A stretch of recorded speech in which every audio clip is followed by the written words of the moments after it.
Since the year 1999, there have been over 6,000 mass shooting events. By definition, a mass shooting would be where there's 4 or more victims. This isn't just counting school shootings, but overall, whether it's at a school, at a house of worship, at a mall. Over 6,000 in the past 25 years. Of all the perpetrators in all of these cases, and like I said, this is going back to Columbine, less than 1% have identified as transgender. So, why is there this narrative coming from the right that there's this mass increase of transgender people just shooting up stuff? Y'all, I was today years old when I found out about something called Transmaxxing. Now, because this is something that I have just become aware of, I'm going to follow this up with a video from a TikTok creator who can break it down a lot better than I can. Watch till the end. We told you, that ain't normal. They're dangerous. Something needs to be done. I mean, you're not wrong, but I don't think this is gonna go the way you want it to.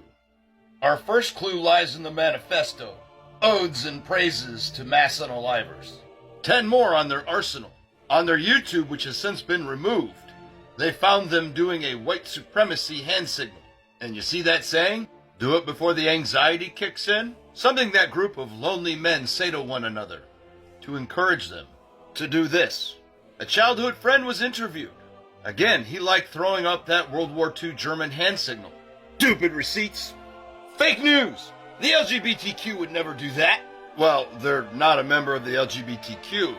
Are you familiar with the term transmaxxing? I doubt it.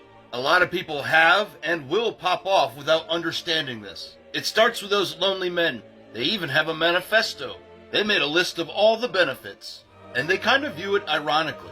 They generally don't view themselves as part of the LGBTQ community. To them, they're just playing the system.